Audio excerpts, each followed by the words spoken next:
Well, hello and welcome to Stramash. If you've been here before, welcome back. It's nice to see you again. I'm just sorry it's been so long since my last post. And if it's your first time here, well, no problem. You're as welcome as anybody. It's nice to see you.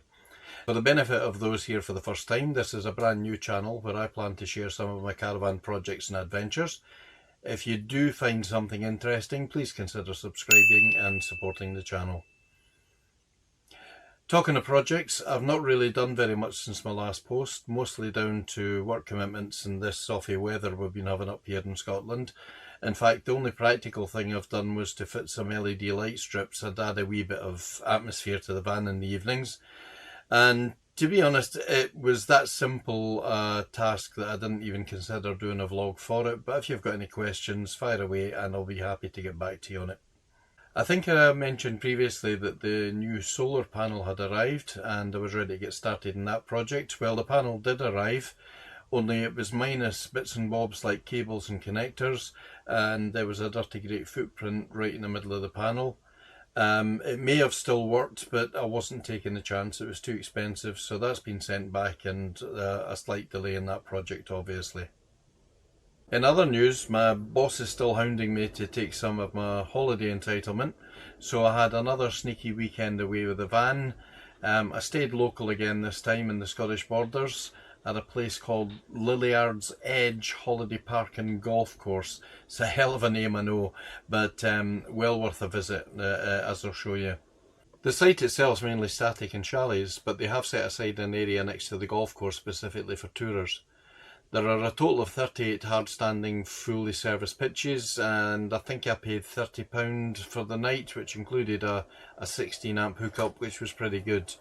Tourers have their own facilities block, including the usual toilets, dishwash area, and disabled facilities. The loos are pretty basic, but they were very clean and well maintained, and they even provide a proper bath should that take your fancy. I do have to say that the general site facilities were really quite impressive. If you take a short walk past reception that doubles up as the shop, it takes you into the heart of the site. There you'll find the tavern, bar and restaurant which serves breakfast, lunch and evening meals, and I can tell you the meals were really good. I have to say that I'm not a particularly flowery guy, but the decor inside the restaurant was just as impressive as the food. There's also a really nice and spacious outdoor area where you can enjoy your food in the open air, which in Scotland probably means the rain. If that's not enough, there are two on-site takeaways, one doing hot food, the other doing sweet treats. They are open from about midday till I think it's 8 PM, though I believe these are seasonal, so I would check before you book. Any of you that are familiar with the Scottish Borders region will know that there are loads of great things to see and do. I'm not going to bore you with all the details of that. As they say, Google's your friend. But I did spend a few hours in the nearby town of Jedburgh that I really enjoyed. Jedburgh Abbey is always a popular attraction, although there is an admission fee, I believe. But I think, to be honest, if you just walk around the perimeter of the place, you can see all you need to. That's entirely up to you.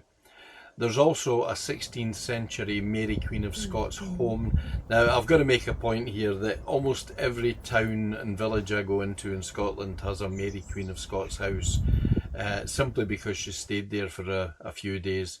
Well, I'll tell you, I stayed in hospital for a few weeks as a kid and I didn't consider it home or my house. But anyway, it's a nice old house. Go and see it. It's well worth a wee visit.